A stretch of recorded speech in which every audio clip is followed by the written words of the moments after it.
मी महाविकास आघाडीमध्ये नाही आहे, हातकणंगलेची जागा ठाकरे गटाला सोडणार असं समजलं। पारंपरिक ही जागा माझी आहे, मी सातत्याने लढत आलोय, ही लढत मी सहज जिंकू शकतो। उद्धव ठाकरेंच्या पक्षाने मला बाहेरून पाठिंबा द्यावा हे सांगण्यासाठी मी इथं आलो होतो।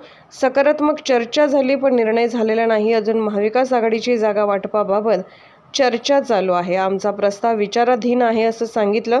मी आघाडीमध्ये जाणार नाही आहे। शेतकऱ्यांबाबत उद्धव ठाकरेंच्या पक्षाची भूमिका सकारात्मकच आहे, म्हणून आम्ही फक्त त्यांच्याशी चर्चा करतोय। आम्ही 6 जागांची तयारी केलेली आहे, कार्यकर्त्यांनी आपली ताकद बघून निर्णय घ्यावा।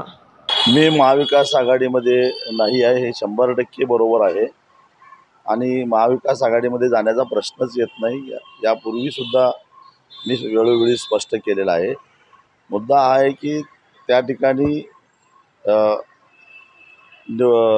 भारतीय जनता पक्ष आणि त्यांचे मित्र पक्ष विरुद्ध इतर अशी जी काय लढाई आहे त्या लढाईमध्ये उद्धव बाळासाहेब ठाकरे यांच्या वाट्याला ती जागा आली असं मी ऐकलं आणि तेव्हा त्याच्यामध्ये ही जागा पारंपरिक माझी आहे, मी त्या ठिकाणी सातत्यानं लढत आलेलो आहे।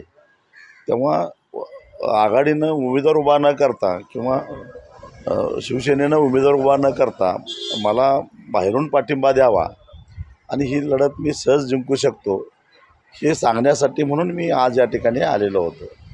सकारात्मक चर्चा झाली, निर्णय झाला नाही, परंतु चर्चा आमच्या चालू राहते। तसा प्रस्ताव आलेला होता, पण मी त्यांच्या लक्षात आणून दिलं की गेली 25 वर्ष मी वेगवेगळ्या निवडणूक लढवल्या, त्या संघटना म्हणूनच लढवलेल्या आहेत किंवा संघटनेनं स्थापन केलेला 2004 सालीचा स्वाभिमानी पक्ष आहे, त्या पक्षावरच मी निवडणुका लढवलेल्या आहेत। मी आयुष्यात कुठल्या इतर पक्षाच्या चिन्हावर निवडणुका लढवलेल्या नाही आहेत। त्यामुळं आत्तासुद्धा असा काही वेगळा विचार करण्याचा माझ्या मनात विचार नाही आहे असं त्यांना मी स्पष्ट सांगितलं। त्यांचंही जागा वाटपाचं चालू आहे, तेव्हा तुमचा जो प्रस्ताव आहे तो आमच्या विचाराधीन आहे, लवकरच आपण त्याच्यावर निर्णय घेऊ असं त्यांनी सांगितलं। आघाडीच्या काही धोरणाबद्दल माझे यापूर्वी आक्षेप होते। 2022 साली मी आघाडी सोडलेली आहे आणि त्यावेळी जे आक्षेप घेतलेले होते ते आक्षेप अजून त्याचे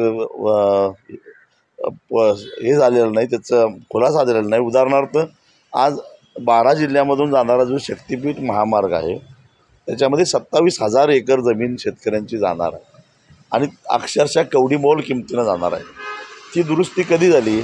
बाळासाहेब थोरात महसूल मंत्री असतानाच्या काळामध्ये झाली आणि फार मोठ्या प्रमाणामध्ये शेतकऱ्यांचं तिथं नुकसान होणार आहे। त्याचबरोबर ऊस उत्पादक शेतकऱ्यांना 3 तुकड्यामध्ये ऊसाची FRP द्यायचा निर्णय हा त्याच काळामध्ये झालेला आहे आणि असे निर्णय जेव्हा शेतकरी विरोधी होतात तेव्हा त्याचं समर्थन स्वाभिमानी शेतकरी संघटना कधीच करू शकत नाही। तरीही तुम्ही महाविकास आघाडी किंवा शिवसेना, आमचा आक्षेप उद्धव बाळासाहेब ठाकरे या पक्षाबद्दल नाही आहे, कारण त्यांची अजूनही शेतकऱ्यांच्याबद्दल असणारी जी भूमिका आहे ती सकारात्मक आहे आणि म्हणून आम्ही त्यांच्याशीच फक्त चर्चा करतो। मी तशी तयारी केलेली आहे। पण जर तुम्ही लढवत असाल तर महाविकास आघाडीच्या महाविकास आघाडीकडे जातच नाही ना आम्ही, मी सांगितलंच आहे।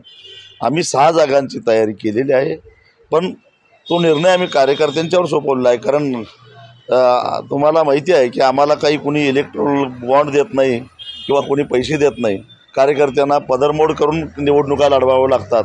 तेव्हा आम्ही या 6 जागावर निवडणुका लढवू शकतो, परंतु शेवटी कार्यकर्त्यांनी स्वतःची आर्थिक ताकद बघून निर्णय घ्यावा असं त्यांना मुभासुद्धा आम्ही दिलेली आहे। समजा जर त्यावेळी जर तरचा विचार आहे तो कुठला पक्ष कशा पद्धतीनं वागतो,